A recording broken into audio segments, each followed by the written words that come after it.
Halo guys, kembali lagi bersama saya The One and Only di channel Xkartap yang selalu menyuguhkan alur cerita film yang mantap-mantap dan nontonnya harus sambil kucap-kicep. Oke guys, di video kali ini saya akan melanjutkan episode alur film Pertaruhan The Series yang sebelumnya sudah saya upload. Nah, buat sobat Xkartap yang belum nonton alur film Pertaruhan yang sebelumnya, bisa langsung nonton saja video sebelumnya agar ceritanya nyambung ya guys ya. Oke, kita langsung saja masuk ke alur ceritanya. 3, 2, 1, cerot, cerot, cerot, ngabacot.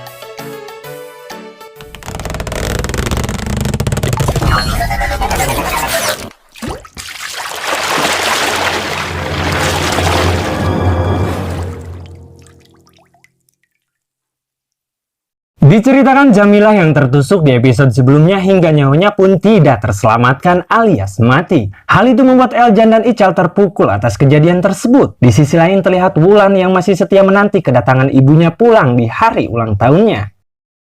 3 bulan setelah kematian Jamilah pun telah berlalu dan kini Wulan tinggal bersama Eljan. Di sana terlihat Eljan yang selalu kesulitan dalam memasak untuk Wulan makan. Lalu tak lama kemudian Ara datang dan membuatkan masakan untuk mereka makan. Di sana terlihat Wulan dan Eljan sangat lahap menyantap makanan yang Ara buat. Karena biasanya mereka setiap harinya makan sama telur ceplok gosong buatan Eljan ya guys ya. Kemudian setelah itu terlihat Ara dan Eljan pun mengobrol di depan rumah. Di sana Eljan menceritakan saat terakhir dirinya bertemu Jamilah kepada Ara. Di mana saat itu Eljan berniat akan memberikan uang kepada Jamilah untuk biaya sekolah Wulan. Dan hal itu membuat mereka bersih tegang. Namun nyatanya sampai saat ini Eljan belum bisa untuk menyekolahkan Wulan.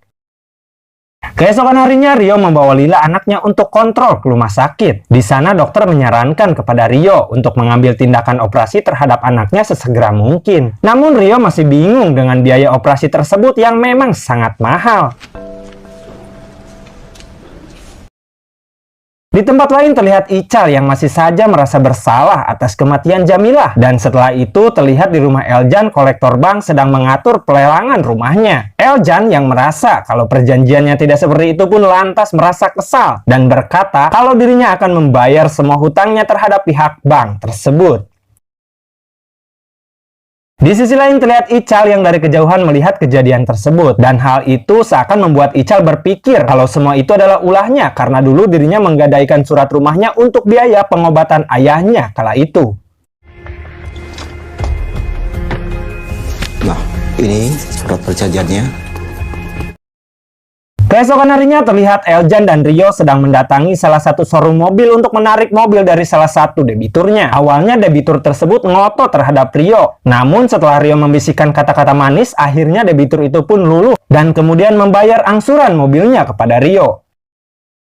Di rumah mantan istri Rio terlihat Lila tak sadarkan diri dan hal itu membuat mereka panik lalu langsung membawanya ke rumah sakit. Rio yang mengetahui itu langsung datang ke rumah sakit dan marah-marah terhadap mantan istrinya.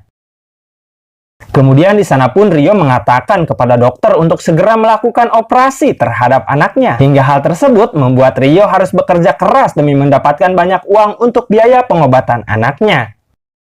Rio juga seakan memaksa dan main fisik terhadap debitur Tony agar membayar tunggakannya ke setiap debiturnya yang dirinya tagih. Dirinya juga sering kong kali kong hingga bernegosiasi dengan debitur agar membayar uang cash terhadapnya. Dan Rio menyarankan terhadap debiturnya untuk menyembunyikan mobilnya selama 1 bulan agar aman.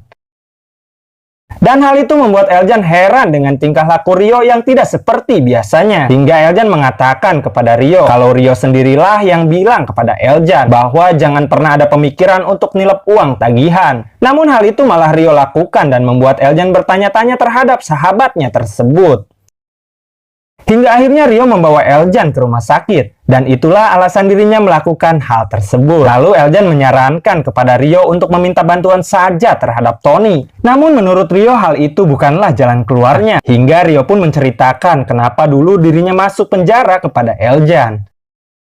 Dan ternyata dulu Tony melakukan pembunuhan terhadap bos kolektor yang merupakan atasan Bertie dan Rio dengan tujuan untuk menguasai kantor serta orang-orang milik bos tersebut. Namun karena Rio memiliki masalah keuangan yang buruk, akhirnya Rio pun membuat kesepakatan dengan Tony untuk tukar kepala, di mana Tony memberikan sejumlah uang dan akan menanggung beban keuangan keluarga Rio selama Rio di dalam penjara. Namun nyatanya hal tersebut diingkari oleh Tony dan malah menganggap semuanya itu sebagai hutang oleh Tony. Itulah alasan Rio tidak mau meminta bantuan terhadap Tony perihal masalah yang sedang menimpanya sekarang ya guys ya. Hingga di sana Eljan memiliki ide untuk membalas perlakuan Tony terhadap sahabatnya itu dengan cara menguras duitnya. Gimana caranya, San?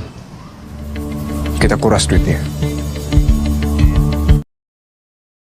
Singkat cerita, terlihat Ical yang masih saja memantau dari kejauhan aktivitas Eljan di rumahnya bareng Wulan yang selalu riang gembira. Kemudian setelah itu Rio dan Eljan pun pergi ke salah satu bengkel teman Rio yang bernama Gober. Di sana terlihat mereka sedang menyusun rencana untuk membalas Tony dengan cara menguras duitnya.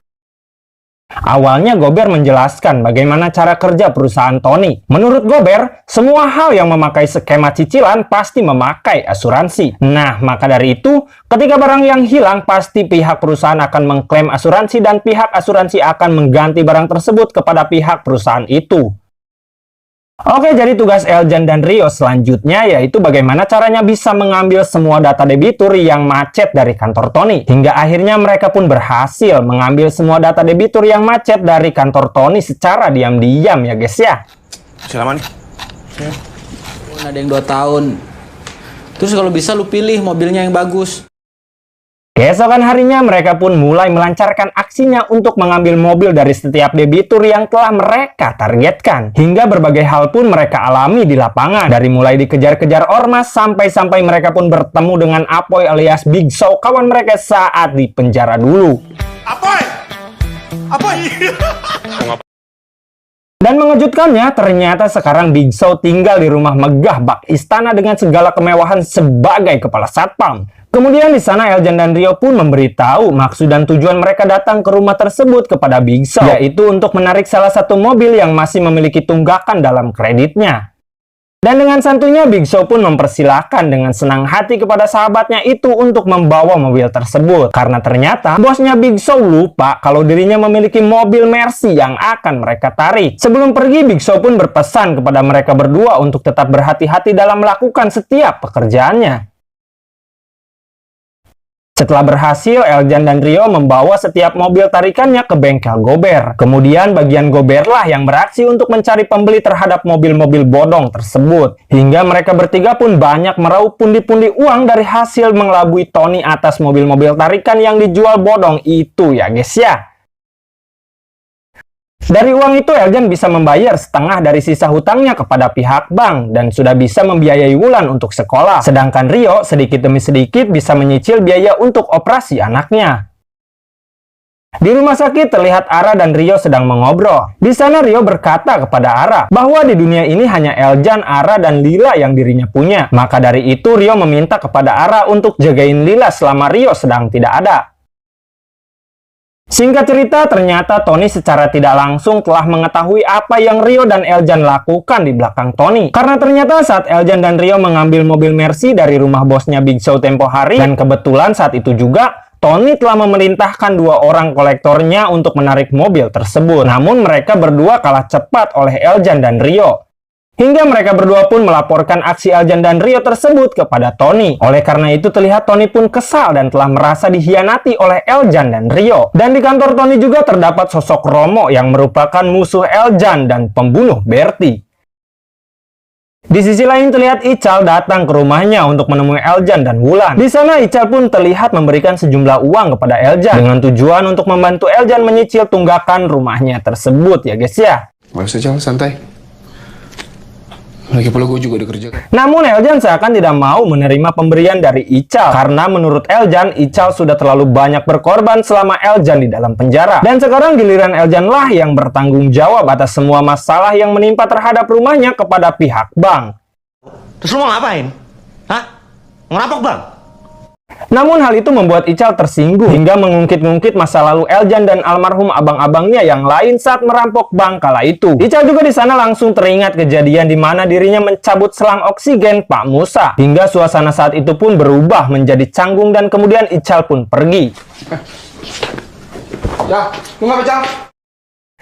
Besokan harinya terlihat Ical pergi ke makam untuk nyekar ke makam ayahnya Ibra Amar dan Jamila. Dan film pun bersambung ya guys ya.